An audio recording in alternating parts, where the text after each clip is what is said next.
set out to understand some of the great landscapes of Britain, to piece together the history that shaped them. And this seems one of the most beguiling, the Yorkshire Dales. Its pastures with their great walls and stone villages seem old and lush and suggest a long history of prosperity. Yet these valleys are inaccessible and severe. The puzzle is how so rich a landscape could have been created here.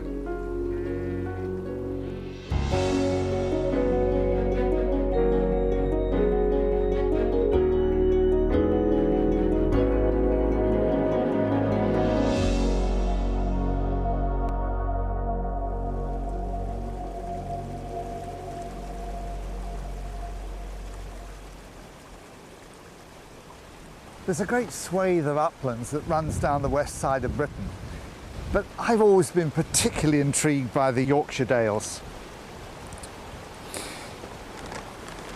There's a lovely checkerboard pattern. Little fields are crossed by stone walls that run up the sides of the hill. There are woodlands and there are villages scattered along the valley floor.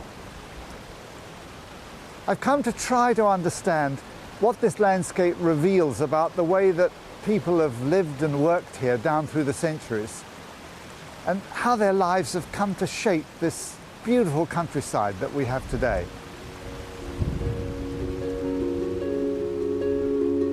I was struck by the fine stone buildings standing out in the fields. They're good enough to live in, but they're just used as sheds and storehouses. Are they remnants of lost farms? Or was there some reason to build in solid stone out in the fields like this? I'm going to start my search at Hazelbrow Farm here in Swaledale. It's been the Calvert family for a century or more, and they farm along pretty traditional lines. I'm going to meet Kath Calvert and ask her what these barns were built for traditionally. They've always been used for housing cattle. Cattle would be put into buties or stalls in the building, and hay that was made in the summer would be stored up above. I see, so this is a cow house. Do we know how old they are? Well, we think 1750s to 1850s, somewhere in that region. Yeah. It seemed a somewhat unusual system to have these little barns dotted around all through the Dales. I mean, why did this system evolve like this? This was actually hay that was made in the surrounding fields, so it wasn't far to bring it in. Yes. Muck from the cows was actually stored on the midden, just here, and then spread onto the land in spring. Organic fertiliser. Yes, self-contained, really. Yes, in fact this barn would have probably gone with the cottages over here. That would have been occupied by families whose menfolk would work in the mines. So there was mining really quite close by to this place where we are now? Yes, particularly in this area. Every family would have a few fields. They would all keep a few cows, they would have a pig and a few sheep. And it was mostly women's work and the children as well to look after the stock, while the menfolk were down the mines. Mines? I was beginning to realise that there was a hidden system to this landscape. The method of farming with its sturdy, scattered cowhouses was cleverly suited to the steep, cold slopes where you couldn't move herds far. And it left many of the men to go mining. The question was, where were their mines? There seemed nothing left of them now. Next day I climbed into the hills above Dale. OK, Aubrey, we'll just put your cap lamp on, mine on as well. Are you right? I was meeting Right. David Carlyle, an industrial historian. Jake, mind your step down here, it's a little bit slippy. He strapped me into caving gear and promised I was about to discover the hidden treasure of the Dales. There you go, just watch your head. What are we looking at here?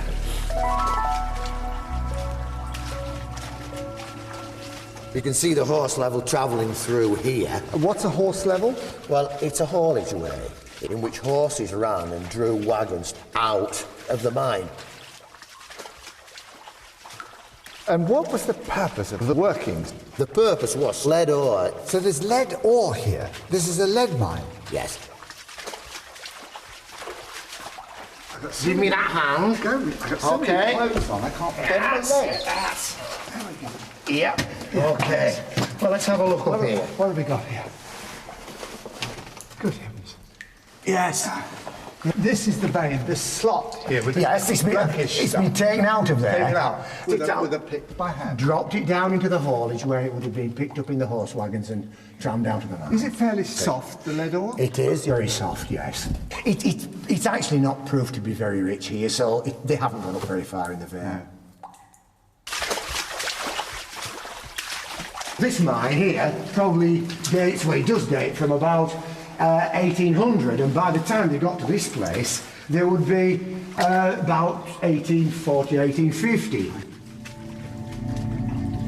This network of abandoned lead mines is vast. A whole 19th century landscape hidden underground. And once you know about the mines, you begin to notice them everywhere.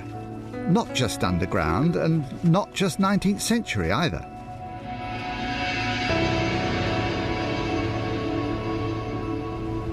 David brought me out at a place called the Hungry Hushes.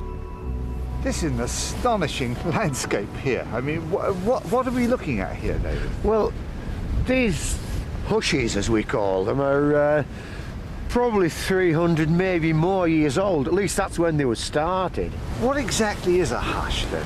Well, it's an open cast working on a lead vein.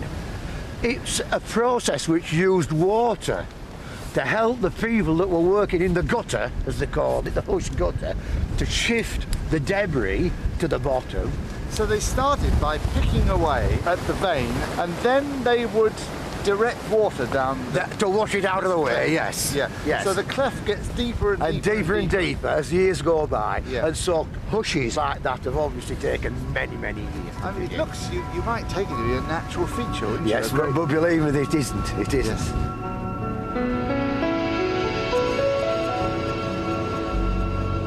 Now I could see the bruises and scars on the slopes left by centuries of lead mining. Evidence that the origins of this landscape lay in a partnership of farming and industry. But extracting ore is only half the story. You need to smelt it too, for which you have to dig coal or grow timber. Did they do that as well? Feel the weight of that? That's got a lot of lead in it. Yes, yes. It's a piece of improperly smelted ore. Well, what are they doing smelting lead up on this hillside? We're pretty high up here. Yes, well, the reason for that is that they needed the prevailing wind to get the temperature for the lead to smelt properly. On top of the clay floor was some fairly stout logs, covered over with old slag from the previous smelts. And on that they piled brushwood and layers of ore, more brushwood and ore and so on. Lit it, good strong wind, good temperature, and away she went, and the lead would run out on the clay floor, probably into just depressions to make little ingots. So the lead miners contrived to harness even the bitter Dales winds to smelt their lead. And it was timber that they used. Did it come, I wondered, from the valleys around? One more element in the intricate Dales landscape. There are now only a few pockets of woodland left, but in Ivelet Wood, Tom Gledhill has been hunting for signs of their history. As you can see, it's quite a nice platform. Oh, yes. You've found a number of these platforms and kilns in this wood, have you? Yes, in fact, they spread almost right along the column. The wood must at one time have been very much bigger than this, because you have to make charcoal in the wood. As you can see, there's quite a bit of charcoal dug up by the rabbits. Ah, rabbits as archaeologists. Yes. Yeah. Charcoal would not have been used for the first smelting of the lead, because it would have made it too hot and the lead would have evaporated. Right. But it was used for the second smelting of the lead slags, when they could extract just a little bit more of the lead from the slag. The indications are then that this wood was being actively mined for fuel for the lead smelting, and the woodlands were more extensive then.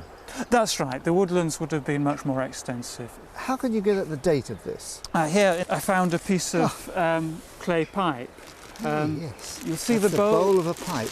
That's right, you see it's very tiny, small. Tiny thing, yes.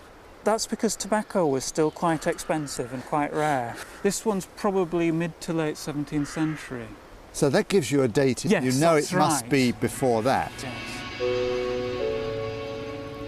Tom's evidence matched what I'd found at the cowhouse and the mines, that this difficult terrain had been turned to profit by a system working all its elements together over centuries. I'm beginning to get a picture of how this landscape worked. There's pastoral farming in the valley bottom, and then woodlands making charcoal, lead mining up on the hills.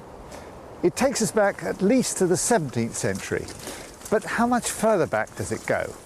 There's one feature we haven't dealt with yet, and that's these amazing walls. They're everywhere in the Dales. If we could date the walls, then maybe we can put a date on the landscape itself.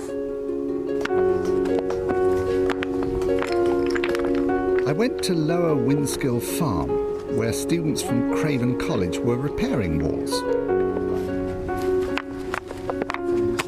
We'll put the fillings in there. We just need one stone for there. Yep. Slightly triangular. Yeah, slightly triangular. That's the shape of a conventional wall. But at different times, the walls were apparently built in different ways. Some high, some narrow, some tapering. This looks a more massive structure. Yes, it's very different. My fingers just about reach the other side. Yes, they certainly don't project. They don't project, and then on this side we have these projecting top stones. But can we date these wall building fashions and use them to date the landscape? Well, those footings look pretty good, of course. Good for a couple hundred years, you think? Oh, definitely. Lower Winskill Farm is owned by Tom Lord, and I persuaded him to look out his maps and deeds. They detail every field right back to 1590. Could we find any clues here to help date his walls? If I read these out, Aubrey, I wonder if you can find them on the map there. The map is 1841. And this is the farm we're on This is now. the farm, that's Winskill. We've got all those two closes called Nethering and Overing. Yeah, they're clear there. There are a couple of meadows. Yes.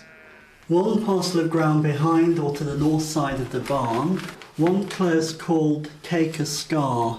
Now I think that has become, in 1841, Cow's Scar. There's a cow scar there. So we've got this So all block of these field. names have stayed the same for centuries. 350, 400 years. And they stayed almost identical between 1590 and 1841. If Tom's fields hadn't changed since 1590, there was a good chance his walls hadn't either. We might have found a way of dating the walls, and through them the landscape too. Well, I brought you out to show you this wall, Aubrey, which is between the Overing over here and this is the Nethering, two fields which are mentioned on the 1590 deed. And this is the wall between them, and we assume that this is a wall that has stood here since 1590. And if we look down it, you can see how the top is fairly narrow in relation to the base. This is what I call a narrow top wall, and I can test for it by putting my elbow on the coping on this side, putting my arm across, and part of my hand will stick out on the other side. So this is a narrow top wall. It's here between the two fields mentioned in the 1590 deed, and so this style of wall has been here since 1590. At last, I had a fix on the landscape. Because these narrow top walls turn up all over Tom Lord's farm and across the hills and valleys around, they tell us that most of this complex and beautiful Dales landscape stretches back to around 1600, when Elizabeth I was Queen. For centuries, the hills were mined for lead and the slopes grown with timber for smelting, and in the valleys were cow houses and fields for grazing. It was this combination that for centuries won a good living from these unpromising valleys.